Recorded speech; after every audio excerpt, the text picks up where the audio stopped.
verre bi biñ naan plan concave day sori image bi dafay éloigner image bi bii nag l'anticonvergence bi nekk fii ñu naan ko convexe bii nag dafay jegeel image bi yaakaar naa léegi nag bii moom su ngeen ko bëggee mën ngeen taa am si mio bi lay nekk léegi nag lii mooy zoom bi boo bëggee so léegi da ngay wax boo bëggee nii ñu teeloo léegi booy soq zoom bi da ngay xëcc bi loo ko defaree noonu canette canette laa ko defaree pour que température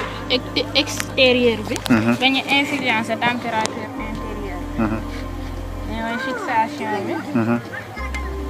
mooy boo bëggee observer dara day nga fixé ko bu ko defee bu ñëwee rek xool photo ko fii nag laser mooy fara nekk fii mooy liñ naan infrarouge bu dëggantaan et tax nga mën a xool objet bi yëpp da la koy montré fii nag mooy barre bi kay kii mooy manuel bi quoi moo koy manœuvrer fii mooy tànk yi trépied bi moo nekk nii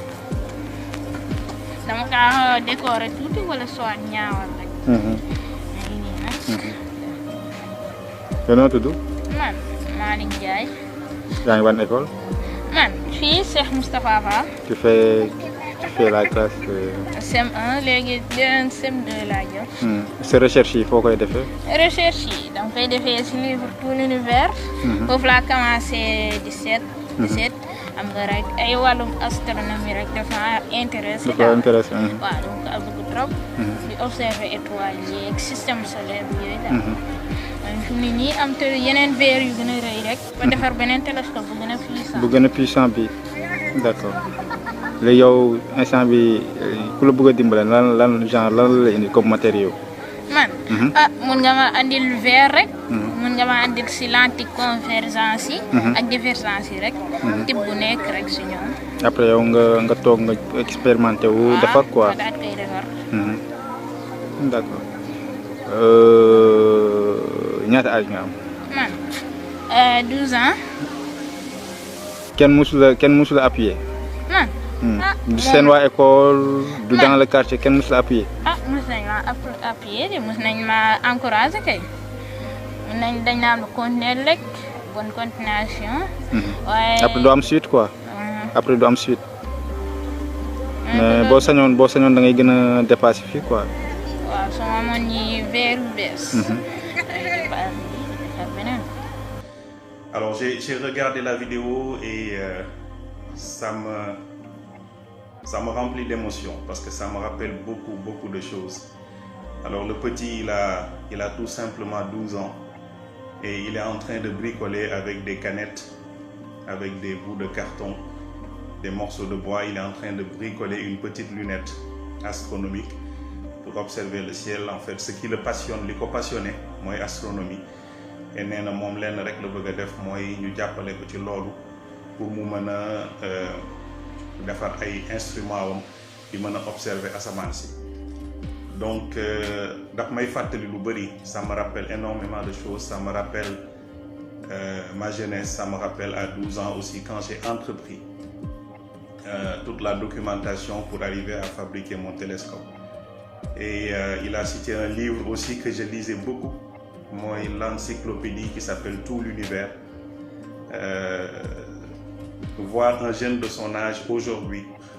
dans un contexte qui est assez particulier, voir un jeune de son âge qui s'intéresse à ça et qui se penche sur ces encyclopédies vraiment lu rafet la donc maa ngi koy rafetlu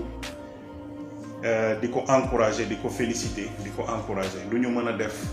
pour continuer conseiller ko encadrer ko inchallah on le fera. J'ai demandé aussi à ce qu'on m'envoie son numéro de téléphone, le numéro de ses parents ou en tout cas un contact pour pouvoir le joindre et pouvoir échanger, discuter avec lui. Donc ku ci am contact am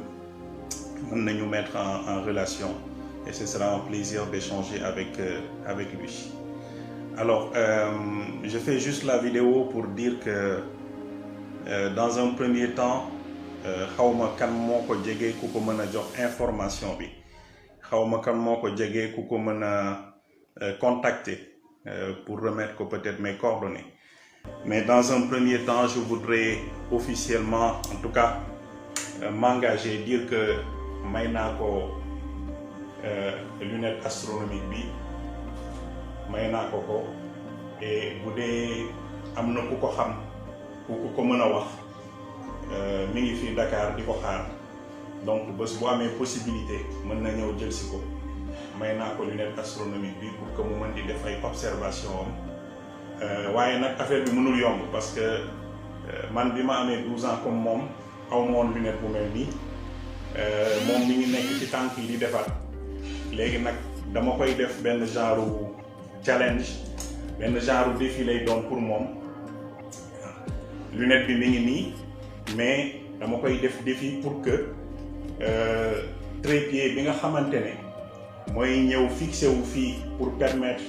lunette bi mën a taxaw loolu dama bëgg moom mu defaral ko boppam ak benn menuisier foofu à Diourbel waaw donc day nekk genre travaux pratiques lay doon day nekk genre défi comme il est passionné par le bricolage bu ñu ko joxee instrument bu mat sëkk xëy na dina wàññi tuuti ci esprit curiosité bi mu am donc léegi li ma bëgg daal mooy ku ko mën a jàllaleel information bi lunette bi mi ngi fii may nañ ko c'est un cadeau pour lui dina mën a observer la lune observer yenn planètes yi et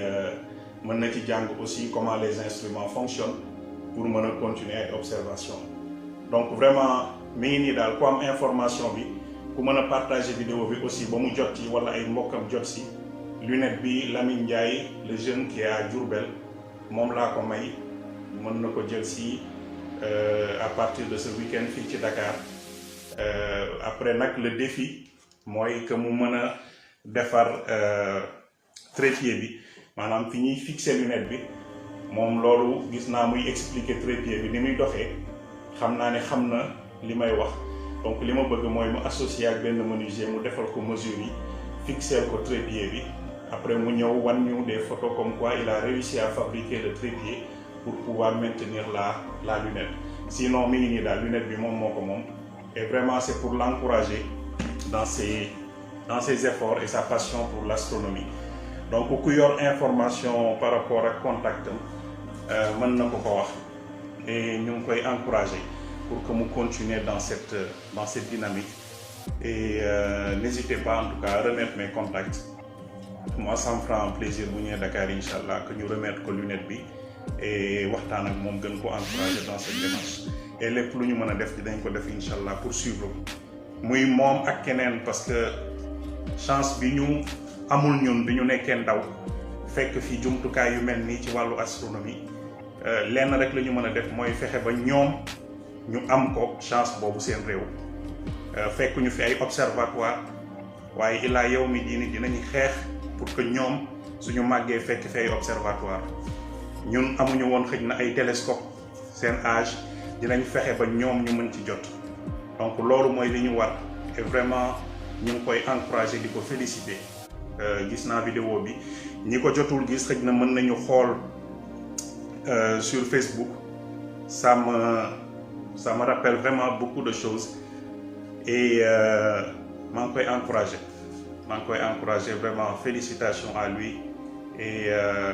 lépp lu ñu mën a def daal incha allah dinañ ko def lu ñu deful it xëy na dañ ko mënul ndax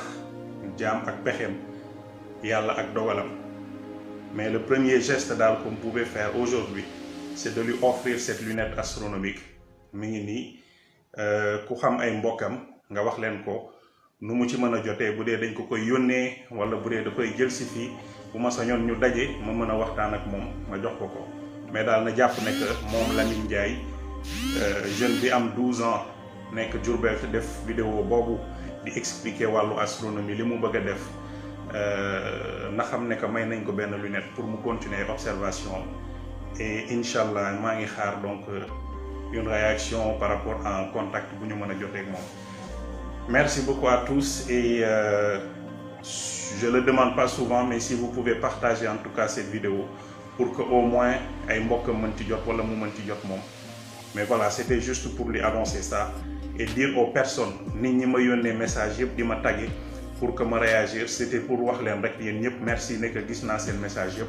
parfois doo mën a tontu ñëpp mais jot naa message yi et vraiment ñu ngi ciy bàyyi xel bu baax muy moom ak yeneen jeunes lépp lu ñu mën a def on espère vraiment que bu ñu gestoo suñu ginnaaw on verra que beaucoup de jeunes s'intéressent désormais à l'astronomie su boobaa ñun suñu xol dina sedd donc vraiment ñu ngi koy ñaan di ko ñaanal réew mi di ñaan it ngeen ñaanal ñu ci ñaanal ko réew mi ndax njariñ la ci réew mi merci beaucoup à tous.